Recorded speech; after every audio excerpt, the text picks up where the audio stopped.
My name is Yuridia Mian Morales, and I'll be talking about how phone usage affects our mental health.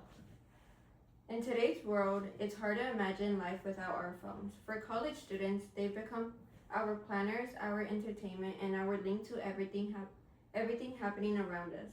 But that constant connection comes at a cost. We wake up to notifications, scroll between classes, and fall asleep with our screens on beside us. It's so normal that we rarely stop to think about how much it affects us. This matters because nearly every young adult has felt overwhelmed or distracted by their phone at some point. I'm not speaking as an expert, but as a student who uses my phone all day too. I've noticed how it affects my mood, my focus, and even my sleep. After researching the topic, I realized that many students experience the same thing.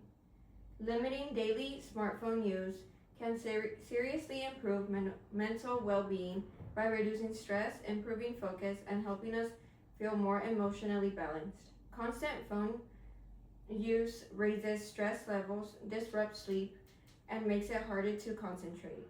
When our phones are always buzzing, our brains stay on alert, even when we think we're relaxed. According to the American Physiological Association, frequent interruptions like notifications trigger stress responses similar to being startled during a task. That means that even a simple text can make our bodies tense up without realizing it. Screen time also affects sleep. The National Sleep Foundation explains that blue light delays melatonin production, the hormone that helps us fall asleep. So when we're lying in bed, scrolling through TikTok or Instagram, we're actually keeping our brains awake longer. The next morning, we wake up tired, unfocused, and irritable, wondering why we can't concentrate. Phones even interfere with learning. A study from the University of Texas found that students who check their phones while studying take longer to finish assignments and remember less information overall. Even having the phone nearby, not touching it, or not checking it can lower concentration, because part of your brain is waiting for the next notification. So if phone increases stress, ruin sleep, and make it harder to focus, why do we keep reaching for them anyway? The answer is simple. They're designed to keep us hooked.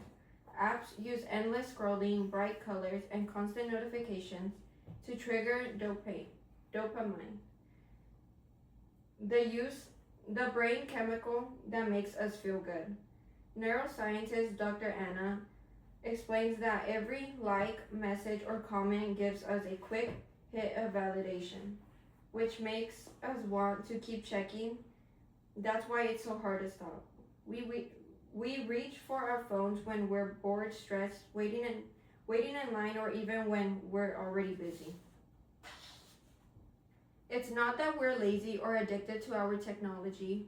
It's that our phones are built to make us crave that next little reward. Even when people know their phone is affecting them, they still struggle to stop because it feels rewarding in the moment.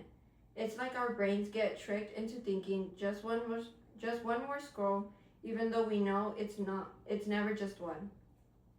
But here's the good news. Once we understand how phones pull us in, it becomes easier to make small changes that help.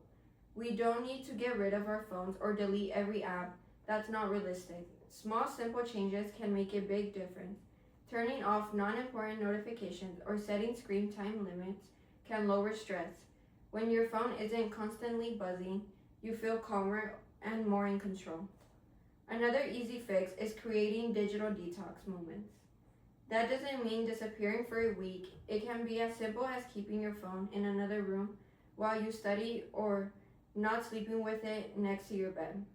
Even 20 to 30 minutes of uninterrupted study time can help you focus better, and keeping your phone away from your bed improves sleep quality. Tracking your screen time also helps you become more aware of your habits.